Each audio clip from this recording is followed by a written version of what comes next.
1 tahun kinerja Jokowi standar-standar aja ya, mungkin ada peningkatan, cuma yang ya berhasil saya lihat itu jalannya datar aja. Kesan yang berusukan tuh cuman kayak berusukan aja, tapi nggak ada pengaruh besar buat negara. Gitu. Cukup terpuaskan, tapi juga masih ada yang belum terpenuhi juga sih.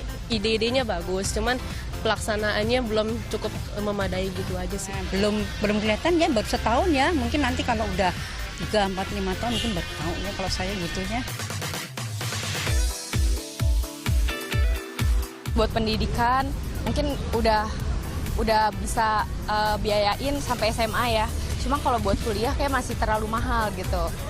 Buat yang kasihan, belum tentu semua bisa masuk kuliah. Cobalah bikin maju lagi bangsa ini, karena saya rasa masih ketinggalan jauh banget ya, apalagi soal infrastrukturnya. Yang diutamain ya rakyat yang nggak mampu aja lah.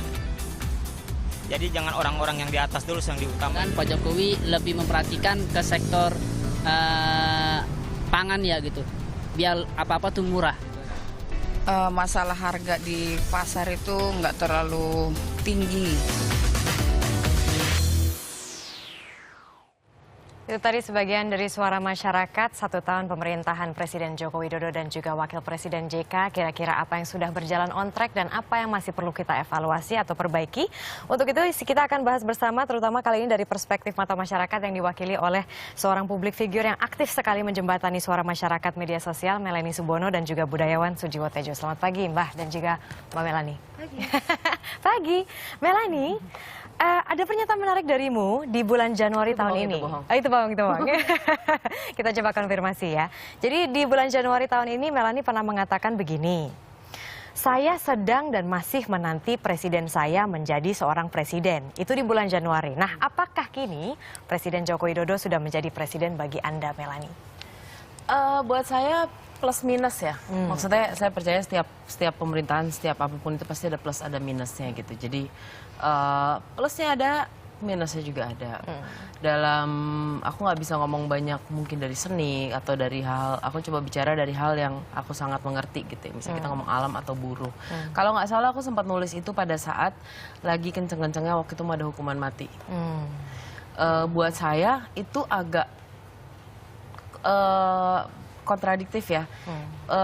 Pak Jokowi itu salah satu orang yang saya sedikit melihat hasil kerja JK. Saya berbicara Jokowi ya.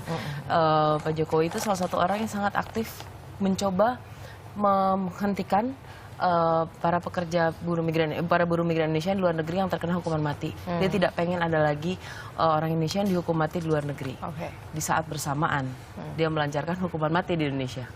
Jadi kan jadi agak membingungkan dan pada saat hukuman mati di Indonesia itu mulai dikencangin lagi, buat saya habislah peluru saya waktu itu untuk coba ngebela saudara-saudara kita yang juga lagi menanti hukuman mati di luar. Jadi kalau misalnya kita lihat dari Januari hingga sekarang, sebenarnya Melanie puas kan? Saya 50-50. Buat saya gini, kalau saya siapapun pemerintahannya, walaupun mungkin waktu itu orangnya benar saya pilih atau enggak atau apapun, buat saya tidak akan ngaruh. Karena dia pemerintah saya pakai hak pilih saya berhak untuk ngawasin. Sama kayak misalnya masyarakat bilang, pemerintah A, B, C, menurut saya yang perlu bekerja itu bukan cuma pemerintah, saya juga. Jadi siapapun lo di atas nggak ngaruh buat gue. Akan gue awasin dan gue akan bekerja bareng, ayo gitu. Kalau Mbak Tejo, evaluasi setahun ini puas? Loh, tertawanya itu ada artinya loh. Artinya apa? Tertawanya nggak enak ya? Ya, di awal-awal agak susah ya Mas Jokowi ini, karena harapan orang terlalu tinggi. Begitu harapan orang terlalu tinggi dan cenderung dinabikan. Karena saya lihat sebagian orang itu milih Mas Jokowi karena bukan karena mencintai juga, tapi asal bukan yang lain gitu. Nah di awal-awal dia selalu benar, itu bahaya. Makanya ketika beberapa survei bilang popularitas Mas Jokowi turun, saya seneng. Karena dengan ini Pak Jokowi ini akan bisa evaluasi. Selama ini kan nggak pernah salah. Rupiah jeblok, wah ini sudah internasional, semuanya juga jeblok. Enak loh jadi Pak Jokowi, nggak pernah salah. Ada asap, wah itu sudah dari zaman Pak SBY, ya kan? Namanya tiap tahun ada asap itu. Ada kasus-kasus soal Kapolri, wah yang salah bukan Pak Jokowi, tapi seorang ibu, gitu kan? Enak banget jadi Jokowi. Terus ada soal perbedaan mobil dinas kalau nggak salah dengan Menteri Keuangan yang salah menteri stafnya. Kenapa kok nggak dibaca dulu? Kok sudah tanda tangan? Nah, lama-lama bahaya. Makanya aku mengatakan punya pemimpin tangan besi mematikan nyali, tapi punya pemimpin yang dinabikan mematikan nalar. Momentum turunnya, tapi turunnya Pak Jokowi saya juga nggak tahu. Ini kan survei-survei macam-macam, ada yang katanya naik, bilang kita percaya yang turun. Itu menarik supaya kalau salah ya dibilang salah. Kita semua cinta presiden gitu loh, karena dia lambang negara. Tapi ya kalau salah ya bilang salah. Nah kemarin itu kan salah satu yang ketika Presiden Joko Widodo dan juga Wapres Yusuf Kala itu naik menjadi pemimpin Republik Indonesia, salah satu lembaga yang diusung itu adalah ada nih Badan Ekonomi Kreatif, karena kan relawan dari dunia seni itu banyak sekali gitu. Nah kalau misalnya Anda boleh mengevaluasi. Aku nggak suka dipanggil Anda. Oh. Anda itu hanya panggilan yang cocok buat mantan yang putusnya nggak enak.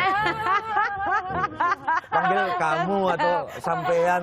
Bangsa ini perlu keakraban. Sampean. Nah, pakai jempol gini. Bangsa ini perlu, Marisa. Iya. Ekonomi lagi ini. Bangsa ini perlu keakraban satu. Nah, panggilan Anda itu nggak ada touch. Berarti akrab gimana? Sampean. Ya, kamu atau sampean situ. Iya, sampean. Menurut sampean, kalau misalnya harus pakai jempol gini loh, jempol.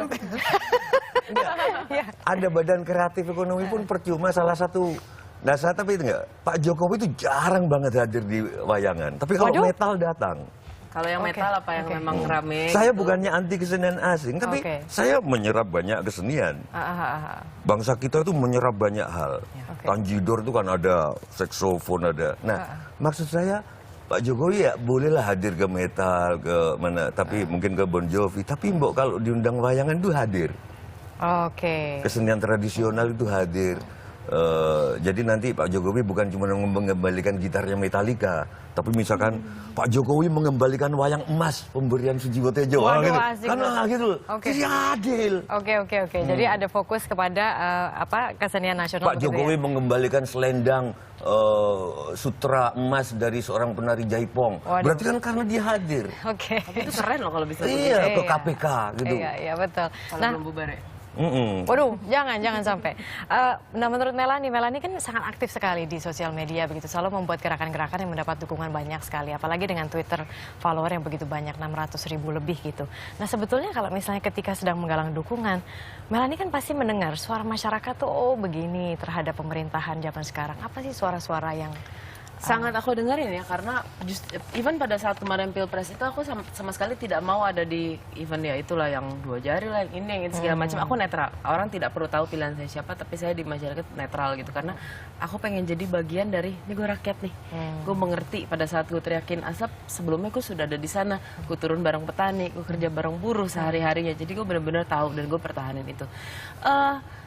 Orang kalau aku ngeliat sih masyarakat Indonesia berharap, ya itu dia terlalu bersih ya image-nya. Orang sangat berharap, bergantung, menuhankan Pak Jokowi gitu. Tapi di sisi lain, aku banyak menyalahkan masyarakat juga. Masyarakat banyak berpikir pada saat ada presiden atau ada apa, kan tugas dia. Masyarakat lupa bahwa kita juga harus sama-sama. Kita juga harus sama-sama. Ada hal-hal kita ngomong simpel aja deh, nggak usah ngomong politik. Macet kita komplain setiap hari itu, masyarakatnya sendiri ngantri aja nggak bisa kok. Satu jalur jadi 3 apa, jadi banyak dari sisi masyarakat juga yang harus dibenerin.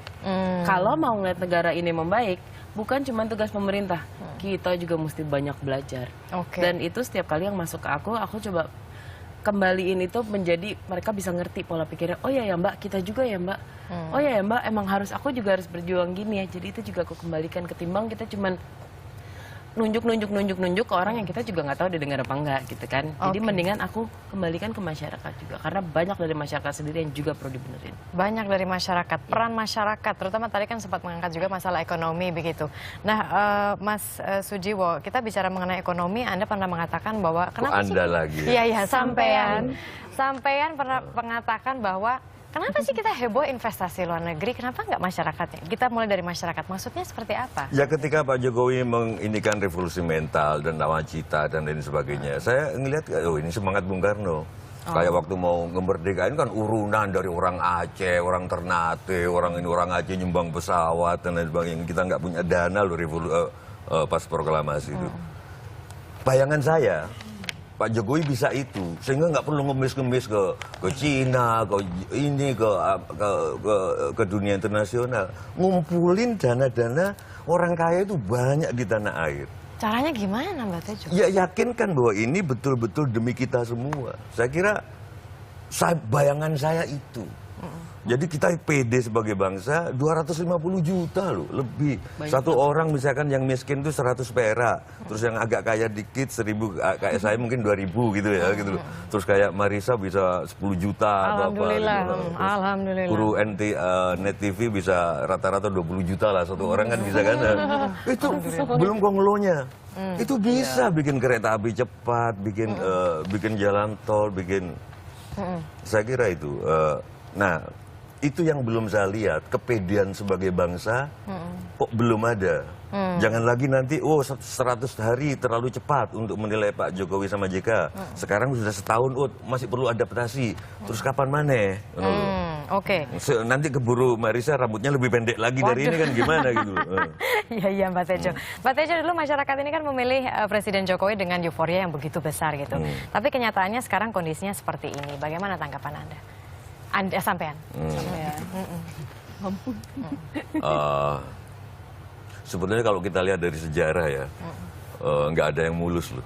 Sejarah Mataram dan lain sebagainya. Hampir semuanya berdarah. Nah ketika euforia terlalu tinggi, masyarakat Indonesia dan terutama yang saya ini Jawa, itu bisa pagi dele sore tempe loh. Maksudnya? Ya bisa berubah. Artinya euforia itu bisa berubah drastis.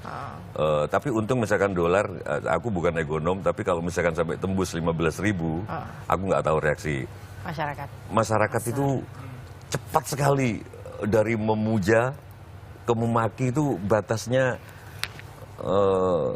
seperti bulu matanya Marisa, setipis itu gitu loh. Itu fenomena apa ya, Mbak Tejo? Belum ada bangsa setahu saya tanya ke ahli-ahli bahasa gitu, yang punya prinsip, tak pateni kowe nganti sak cindil abangi.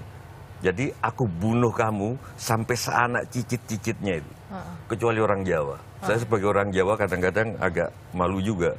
Dendamnya tinggi. Waduh, jadi baiknya kita sebagai masyarakat gimana ya kalau misalnya euforia tinggi, terus kalau kita lihat angka kan tadi popularitasnya menurun 11%. Jadi sekarang masyarakat tuh baiknya seperti apa, Melanie?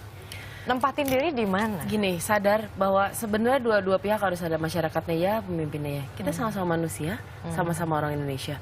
Bukan cuma kita bawahan, situ Tuhan, enggak. Ini rumah kita, aku selalu nyebut Indonesia itu rumah. Ayo berjuangnya bareng. Ini rumah kita kayak judul lagu abis apa? Ini mau nyanyi, Mbak. Rumah kita bersama. Tapi benar. Sendiri. Oh iya, kayak judul lagu. Tapi itu memang rumah kita. Loh, mereka berjuang, kita juga punya part berjuangnya gitu.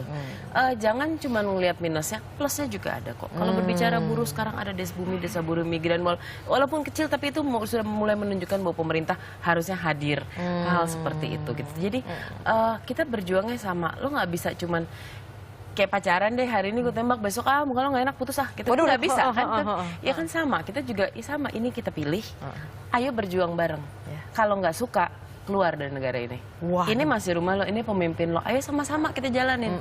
Kalau kita juga cuma bisa komplain, kita nggak bisa ngapa-ngapain, kita nggak ada bedanya dengan mereka yang kita tuduh nggak bisa kerja. Kita masyarakat 250 juta orang, kalau kita nggak percaya betapa kayanya, cintanya, indahnya negara kita, kita berjuang di rumah sendiri aja dulu, ya emang nggak akan pernah pede. Sayang kalau pede kita cuma nunggu orang lain. Ayo, percaya aja, mulai dari lingkungan sendiri, mulai dari sekitar sendiri. Oke, Mbak Tejo singkat saja.